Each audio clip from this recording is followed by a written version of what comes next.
Bakit po Beyonce posibleng mawakwak? Isa-isahin ko sa inyo. Bakit posibleng mawakwak si Beyonce? Gusto niyo ng paliwanag? Sino ang unang naging kalab team ni Ido? Erika. Nasaan si Erika ngayon? Tanong. Nasaan si Erika? Di ba nawakwak yon ng kapatid? Di ba? Sheena. Nasaan si Sheena ngayon? Yan ang sabi ko sa inyo. Kulang kayo sa research. Bakit po nangyari yon? Bakit po nangyari yon? Dahil si Ido po may nunal sa puwit. Pagkabalas naman, pagka may nunal sa puwit. So ang title ko dyan, pamagat ng aking live, Beyonce, posibleng mawakwak. Bakit po? Lahat ng naging kalab team ni Ido, nasaan sila ngayon?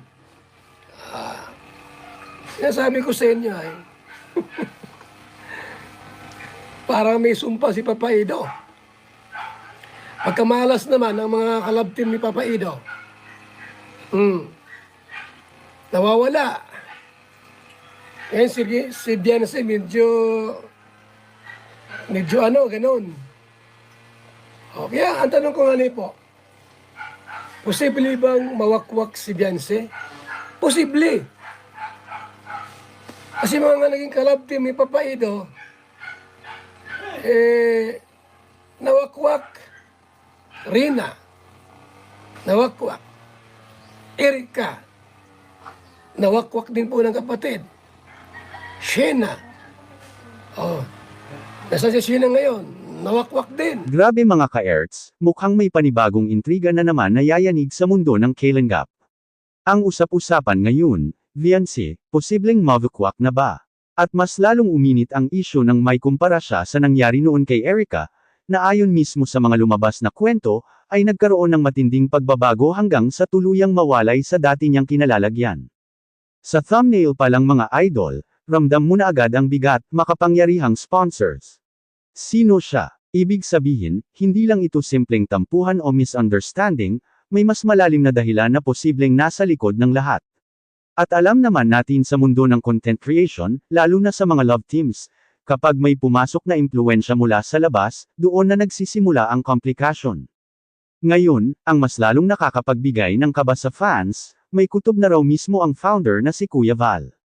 Ayon sa kanya, parang may pattern na, parang may nangyayaring paulit-ulit sa mga love teams ni Kalinggap Edo.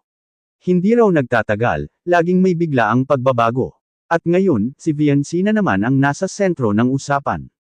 Tanong ng lahat, ito na ba ang simula ng panibagong pagwakwak? O baka naman maling hinala lang ito na pinalalaki ng intriga? Pero hindi rin natin pwedeng i-ignore ang history. Kung babalikan natin, may mga pagkakataon na talagang nagkakaroon ng hindi inaasahang twist sa mga tambalan, may umaalis, may nagbabago ng priorities, at minsan, may mga taong biglang nawawala sa eksena ng walang malinaw na paliwanag. At dito napapasok ang pinakamainit na tanong.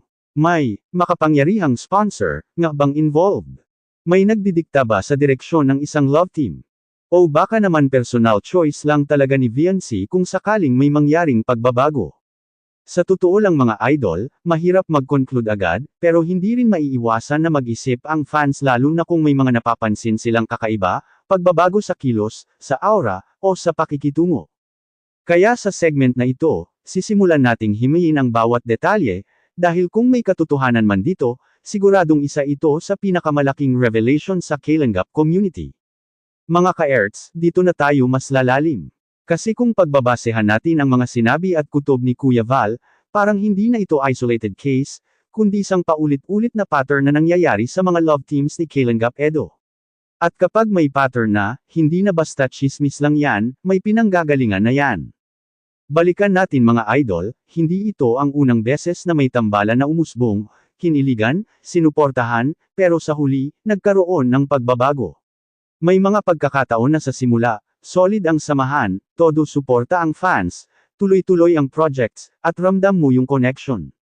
Pero habang tumatagal, may biglang shift. Parang may pumapasok na ibang impluensya o may nagbabago sa direksyon. At ngayon, si VNC ang napupunan ng marami. Hindi man direktang sinasabi, pero may mga netizens na nakakapansin, iba raw ang aura, may mga subtle changes sa galaw, at parang may unti-unting distansya na nabubuo. Totoo man o hindi, sapat na iyon para magdulot ng agam-agam sa fans. Dito na pumapasok ang sinasabi nilang, swerte factor. Kasi kung mapapansin mo, parang hirap makahanap ng long-term stability ang mga love teams ni Kalingap Edo. Hindi dahil kulang sa effort, kundi parang may external factors na laging sumasabay para guluhin ang takbo.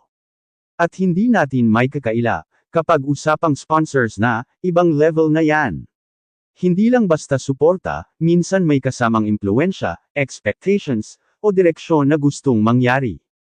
Kaya tuloy ang tanong ng marami. May mga desisyon bang hindi na hawak ng mismong love team? May pressure ba mula sa mga taong nasa likod ng kamera? Pero maging fair tayo mga idol, hindi rin natin pwedeng agad husgahan si VNC.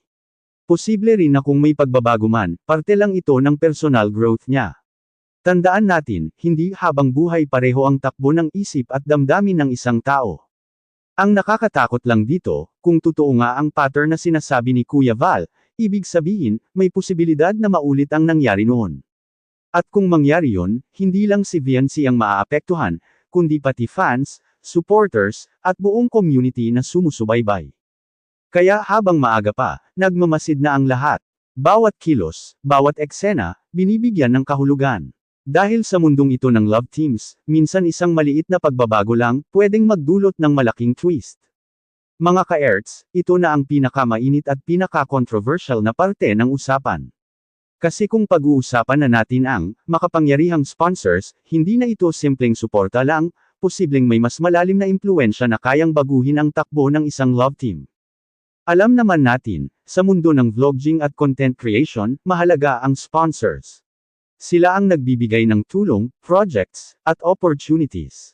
Pero minsan, hindi maiiwasan ang tanong, hanggang saan lang ba ang suporta? At kailan ito nagiging control? Ngayon, bakit nadadamay si VNC sa ganitong usapin? Dahil may mga fans na nakakapansin na parang may mga desisyon o galaw na hindi na katulad ng dati. Hindi man malinaw, pero may pakiramdam na parang may nag-uudyok o may gustong mangyari sa likod ng camera. At dito na pumapasok ang matinding tanong. May isang tao o grupo ba na tahimik na nagdidikta ng direksyon? May bigating personalidad ba na may interes kung saan dapat mapunta ang isang love team? Hindi natin sinasabing totoo agad yan mga idol, pero hindi rin natin pwedeng i-dismiss lalo na kung may history na ng ganitong pangyayari. Kung babalikan natin ang ibang kaso noon, may mga pagkakataon na ang involvement ng sponsors ay nagdulot ng pagbabago, sa image, sa partner, o sa overall direction ng content. At kung sakaling may ganitong factor ngayon, posibleng iyon ang dahilan kung bakit may kutob si Kuya Val.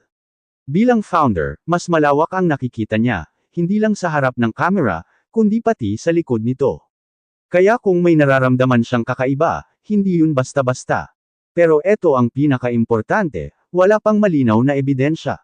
Lahat ng ito ay haka-haka, obserbasyon, at mga napapansin ng netizens. Kaya kailangan pa rin nating maging maingat sa pagbibigay ng judgment. Sa kabilang banda, hindi rin may kakailan na kapag may ganitong klaseng intriga, lalong umiinit ang interes ng publiko. Mas lalo nilang binabantayan si VNC, bawat galaw, bawat update, bawat interaction. At kung may katotohanan man dito, isang malaking revelation ito na pwedeng yumanig sa buong Kalingap community.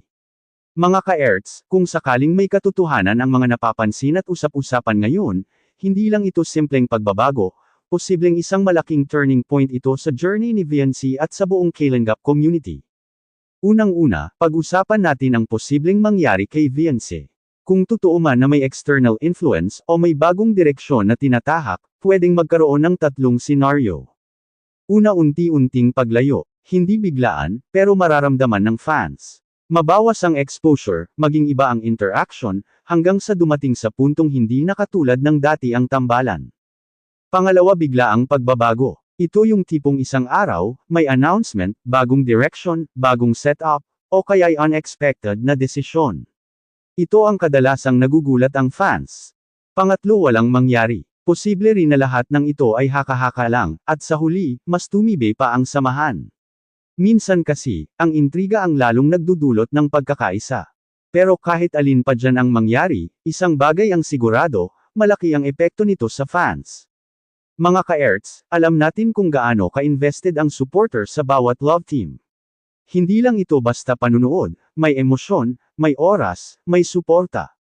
Kaya kapag may ganitong isyo, hindi maiiwasan ang pag-aalala, pagdududa, at minsan, pagkakawatak-watek ng fandom. May ibang fans na mananatiling loyal at maghihintay. Pero meron ding madaling panghinaan ng loob lalo na kung walang malinaw na paliwanag. At dito pumapasok ang pinakaimportante, ang transparency. Kung may pagbabago man, mas mabuting malinaw at maayos itong naipapaliwanag para hindi na lumala ang intriga. Sa side naman ng Kalenga community, malaking hamon ito. Kasi bawat isyo, bawat pagbabago, may epekto sa kabuuang imahe at tiwala ng mga tao. Kaya kung ano man ang mangyari kay Viancie, siguradong may ripple effect ito sa buong grupo. Pero eto ang hindi dapat kalimutan, lahat sila ay tao rin. May sariling desisyon, sariling pinagdadaanan, at sariling dahilan. Kaya habang nag-aabang tayo sa mga susunod na mangyayari, sana manatili pa rin ang respeto at suporta. Dahil sa dulo ng lahat, ang tunay na fans, hindi lang nandyan sa kasiyahan, kundi pati sa gitna ng intriga. Mga ka-Erts, matapos nating himayin ang lahat, mula sa pattern ng love teams, sa kutob ni Kuya Val, hanggang sa issue ng makapangyarihang sponsors, iisa na lang ang malinaw, may mga bagay na hindi natin agad nakikita, pero unti-unti nating nararamdaman. Si Viancie ngayon ang nasa gitna ng usapan. Posibleng wala lang ito, pero posible rin na ito na ang simula ng isang malaking pagbabago. At kung pagbabasehan natin ang mga nangyari noon, hindi malabong maulit ang isang kwento na ayaw na sanang maranasan muli ng fans. Pero eto ang pinaka-importante mga idol, hindi pa tapos ang lahat. Wala pang kumpirmasyon, wala pang malinaw na pahayag. Kaya lahat ng ito, nasa pagitan pa rin ng obserbasyon at haka-haka. Kaya ang tanong ngayon sa inyong lahat, naniniwala ba kayo na may makapangyarihang tao sa likod ng mga pagbabago? O baka naman normal lang ito sa isang lumalaking personalidad tulad ni Viancie? At kung dumating ang punto na magbago ang lahat, handa ba kayong manatili bilang supporters? Mga ka-Erts, sa mundo ng love teams, hindi lang kilig ang puhunan, kundi tiwala. At kapag nasubak ang tiwala, doon nasusukat kung gaano katatag ang samahan, hindi lang ng dalawang tao, kundi pati ng buong community. Para kay Viancie, ito ang pinakamahalagang yugto. Bawat galaw niya ngayon, bawat desisyon, may katumbas na epekto. Kaya sana, anuman ang mangyari, piliin pa rin ang tama at ang makakabuti hindi lang sa career, kundi sa mga taong patuloy na sumusuporta. At para naman sa fans, patuloy lang tayong magmasid, makinig, at umintindi. Dahil minsan, hindi lahat ng nakikita sa labas ang tunay na kwento. Kung may isang bagay man tayong iiwan sa video na to, ito yun. Ang katotohanan, kusang lumalabas sa tamang panahon. Ako si Kuya Ers, at ito ang isa na namang kwento ng intriga, katotohanan, at posibilidad. Kung gusto mo pa ng ganitong klaseng content, like, share, at subscribe na. At i-comment mo na rin ang opinion mo, Team Stay o Team Let Go.